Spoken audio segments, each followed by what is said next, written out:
The Icons of Real Estate Podcast. Are you ready to learn the proven money-making secrets from top-producing Icon agents?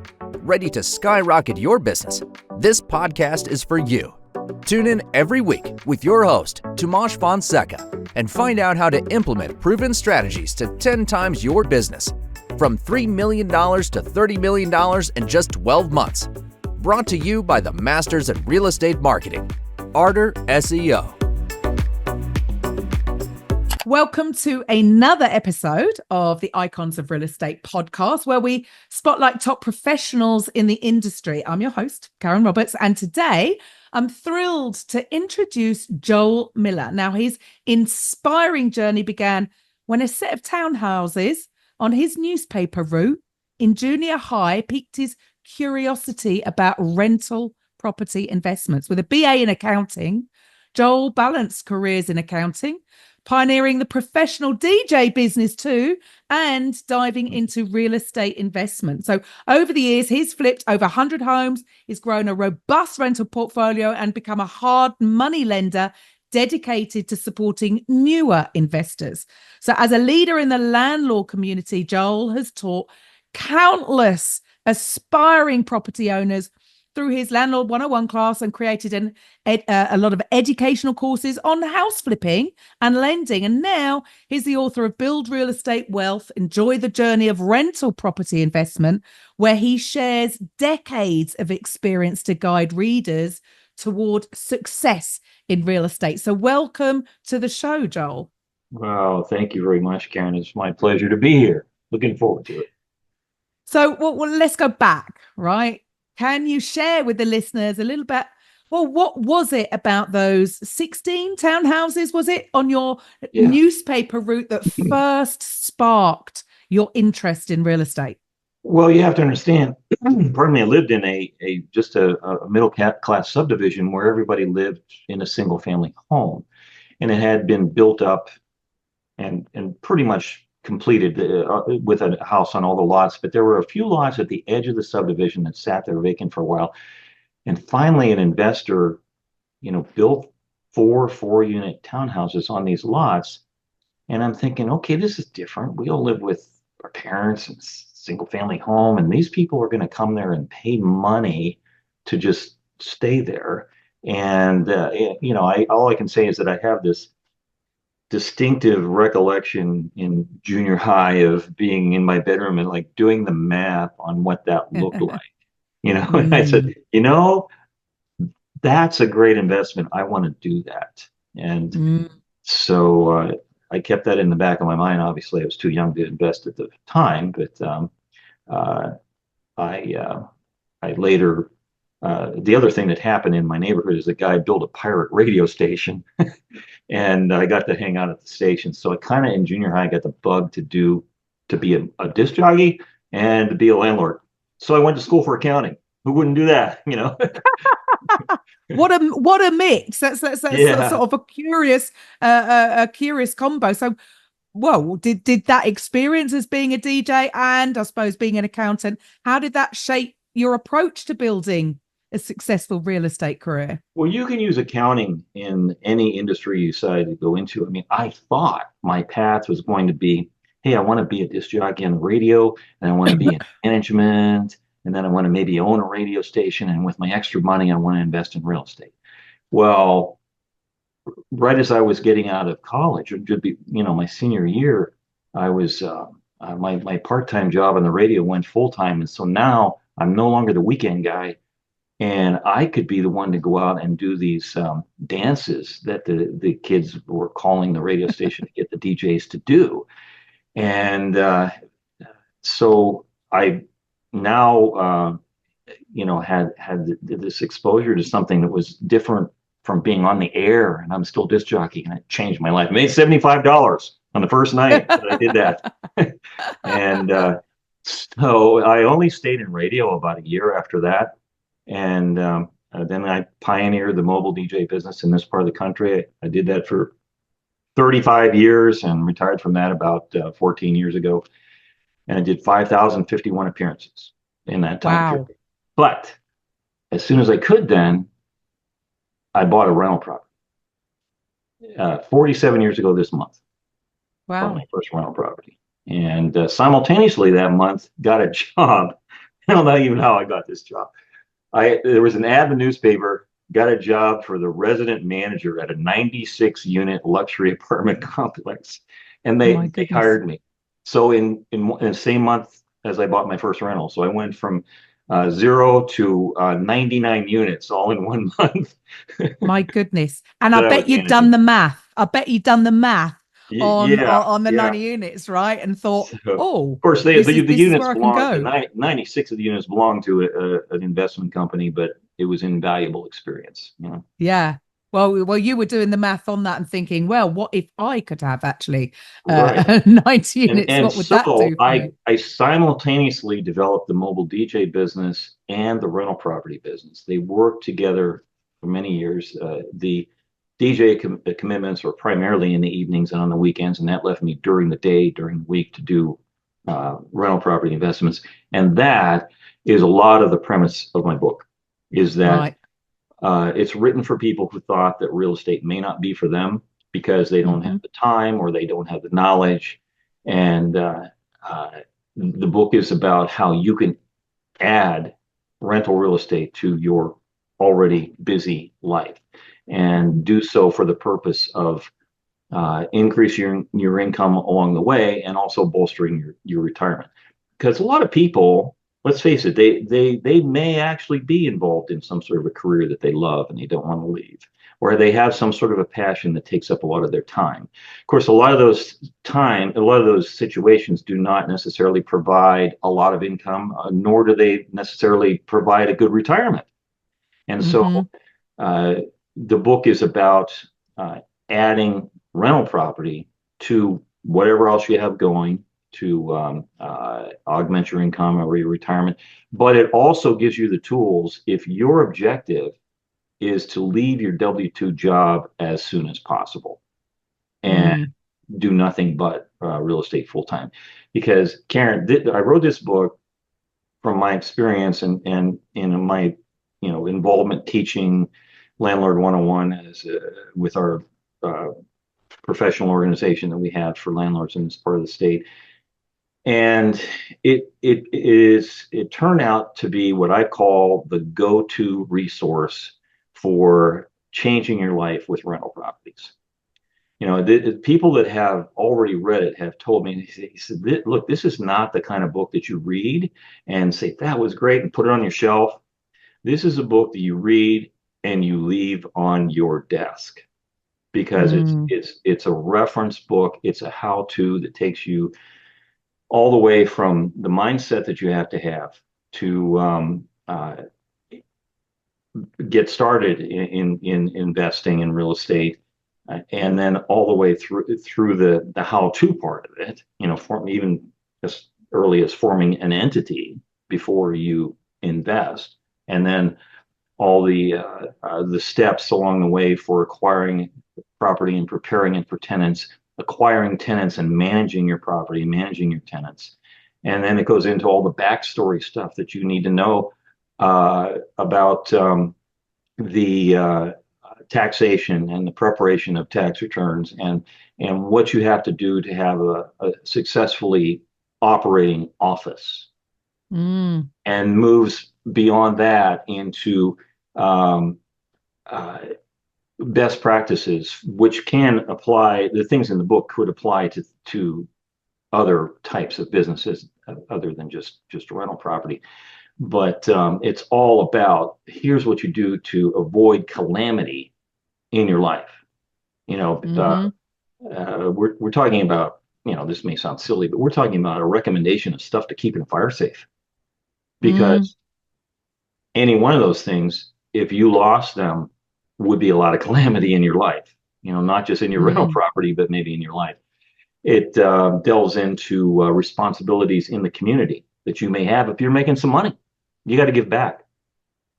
It's not all Hmm. about just getting all the money for yourself.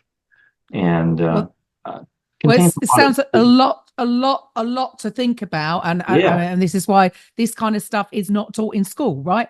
right. People are conditioned to grow up and get your qualifications and get a job, but like you say, that's Mhm. not going to create wealth. That's not going to help your retirement. So having something alongside it, what do you think are the common things that hold people back from even looking into the opportunities of investing in rentals? Well, they just don't believe it's for them, and they have preconceptions that are either too positive or too negative. For example, too positive might be that they think, oh, this is easy to get rich in this and I can do it quickly. And they crash and burn because that's not Mm-hmm. really the way it works, you know. Or they might be hung up on the whole rental property is all about broken toilets and bad tenants, both Yeah. of which are sort of a myth. Toilets are fixed easily and tenants can be a problem, but um, tenant selection and tenant screening, if you learn how to do it properly, is what's going to make you successful. Let me ask you, when do you think tenant selection begins? Oh dear. Well, it's got to start at the very beginning. I suppose you've got to go through some kind of credit check. I mean, how much background do you need to know? Oh, see, this is a trick question. Tenant Ah, selection begins when you think about the possibility of maybe perhaps investing in rental property. Because um, every decision that you make after that, from okay, where geographically am I going to invest in rentals, to the type of property I want to have, to how I'm going to prepare the property, all these things continually narrow down the universe of prospective tenants. And so you are mm, inadvertently selecting tenants when you are making all those decisions.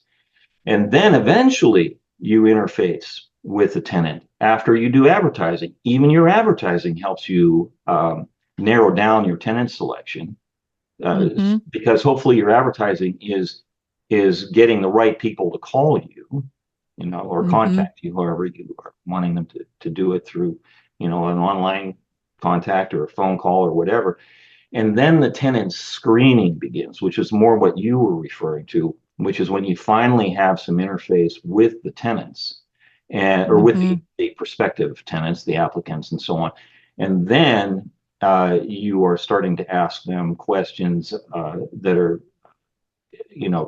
important to you as far as their income and how many people they have that they want to put in the unit, and the type of the source of their income, and all those questions that we Mm. might ask somebody that calls. That's the screening, and I cover that a lot because here's my theory: your ability to select the right tenants is directly proportionate to the happiness you're going to have in the rental property business, because you might be good at finding deals, um, preparing, the rehab work, or preparing deals for apartments for tenants. You might be good at financing the property. You could be good at all that, and if you are not good at tenant selection, you will not have a good time Mm. in this business. Well, Well, I You know? suppose what I'm hearing from you is, it is making that decision on, yes, what type of property is going to suit what type of tenant. So are you going to go for younger people? Are you going to go into a university Mhm. area, I suppose, and attract Right. those? Or are you going to choose a different area that's going to attract specific professionals? So yeah, that makes a lot of sense. There is a lot of thought processes that got go into the planning from before you've Mhm. even gone to purchase your home. So with Sure. your book out, what do you hope your students, if you like, what do you think is the biggest takeaway from it? Well, again, the name of the book is Build Real Estate Wealth and Enjoy the Journey of Rental Property Investment is the subtitle. My takeaway is, or the what I hope they have as a takeaway is the belief that if they apply certain principles, if they get some education, and by the way, some education. Let me come back to what I'm talking about, but then I'll just make a side comment. A lot of people believe that they got to know everything about whatever it is they're going into, and let's say it's this. They think they need to go to seminar after seminar and read this and read that, and it just like they think they have to have it entirely figured out before they take step one, and that's not true. You Mm. just need to get enough education to take the first steps, because you will learn the other stuff you need to know along the way, because either through your own experience, or as you get involved, you're going to be associating with other landlords, perhaps belonging to a professional group or something like that, and networking and learning from the others. And nobody knew it all when they started out, and so if you think you have to, that could be a barrier for you. And so Mm. that's one of the takeaways. But getting back to the takeaways is that you, to answer your question, you just the belief that you can do it, and that there are resources out there, and you don't have to know all of it, and uh, it can change your life. So just take that next step. So it Right. starts with getting the book, right? Yeah. Yeah. And after flipping over 100 homes and growing your own rental portfolio, what drives you to mentor new investors through hard money lending? Well, I can tell you that the hard money lending, which is lending, private lending that I do to the other investors for their projects, has probably been the most rewarding part of this whole 47-year journey, because it's kind of like being the granddad. You just get to tell your grandkids what you think, and then hand them back to the parents. But uh, it it still gets me out walking through the properties, because I won't land on a property that I haven't walked inside and out, and that I wouldn't also buy myself, or at least that I wouldn't know what to do with in the off chance that I did have to take this property back, because the loans are secured by property. It's a mortgage. There could be a foreclosure. Fortunately, Mm-hmm. never had to do that. But um, the hard money lending is just quite a thrill, because like I say, I'm getting out. I'm still out there looking at properties. I'm with the other investors, and um, answering their questions, and I make myself available during the term of the loan too, for questions that they have come up, like, well, what would you do with this? What product would you use here, or something? And of course, if we're lending money for the rehab part of it, because we typically are lending the money to either buy and or rehab the property. It could be a flip property, it could be a keeper rental property. If we're lending the rehab money, and I say we, it's me and my wife, it's the money that we use, the money that we've accumulated over time, through the real estate business. But you don't get it all at one time. You get the rehab money in draws, which they need to show me that they've made progress on the property to get that. So I'm out there looking at that, and it's just uh, a really profitable thing, both financially and mentally, Yeah. interact with the Rewarding. others. Very rewarding to see the finished projects and knowing that, yes, Yeah. you've helped this Hmm. person add this to their portfolio and help them. So you're really leaving a legacy. It's all Yeah. about leaving a legacy. Wonderful. And so, well, for the listeners, how do they get hold of this book? Where do they find it? Well, the we have a website that's dedicated strictly to the book. Very simply, it's www, of course, joelmillerbooks.com. Joel is Joel, Miller, Miller, and books is plural, joelmillerbooks.com. And what I mean, I don't have a big mentoring course to sell, or you know, uh, any kind of teaching like that, coaching or something. I've got this book. I just really want to get this information out. And so my call to action for you, if you're listening, is to go to that site I just told you, joelmillerbooks.com. Scroll down on the homepage. You will see there's a button there to click on for the entire table of contents. And there's another button for a couple of the best paragraphs from each of the chapters. So you can see ahead of time exactly what you're getting. And you might even learn something right from those couple of paragraphs that are in there for each chapter. And then you can click on another button. It'll take you to where you can buy the book. Perfect. And so who are you really looking to get this in the hands of? Is it also for other realtors? Because a lot of realtors don't even think about, they're not even thinking about rental properties or investing for themselves. So who are you looking really ideally to get this book in the hands of?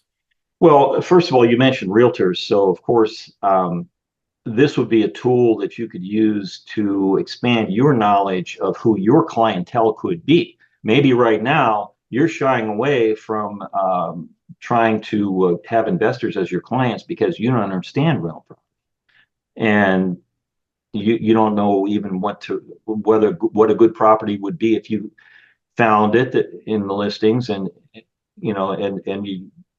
needs to be recommended to a landlord, but maybe you don't recognize that property. So if you understand what's in the investor's head, you could expand your clientele to be selling to repeat customer investors, and not just one time every however many years for somebody buying their home that they're going to live in. So yes, it's useful to realtors to expand their knowledge, but it's for people who, as I mentioned earlier, maybe think real estate is not for them. So this could be an entry-level book for them. But it also gives the tools, like I said, if maybe you've already got a bunch of units in rental property, you want to supercharge what you've already got. This will give you a lot of extra stuff to think about and help you, grow your business to the point that you leave your W-2 job, like I said. But the book is written in a really cool way in that I use a lot of bold type words and sentences and paragraphs. So if you did nothing more than skip from one bold type thing to the next throughout the pages, you would get the whole idea. And if you say, well, I need to know more about this, just stop and read all the words. Right. So, right. it's an easy read It's a step-by-step lots plan. and lots of bullet points, and lists that make it easy to go back and reference the material that you saw instead of trying to put 8 or 10 things I'm talking about in a sentence in a paragraph. I got 8 or 10 things in a bullet point list that is easy to find and say, oh yeah. I mean, you could literally open the book and use the questions there when you're on the phone with a prospective tenant to screen them. They're right there. Right.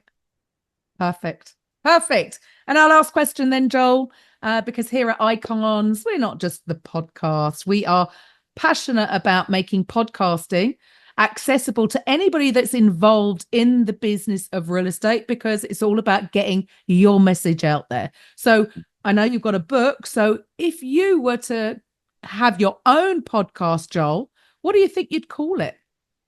I would call it the same thing as the book, Build Real Estate Wealth, because wealth can certainly be built through investing in income producing properties that people pay you money to use in an amount greater than your expenses. And all the while, the value of that property is growing, the balance on the mortgage is being paid down, and you are building your wealth, not just spending your cash. Awesome. Well, Joel, thank you so much for your time today. It's been very interesting talking to you, and all the best with the launch of your book. And to the listeners, I'll be back next time with the Icons of Real Estate. Bye for now.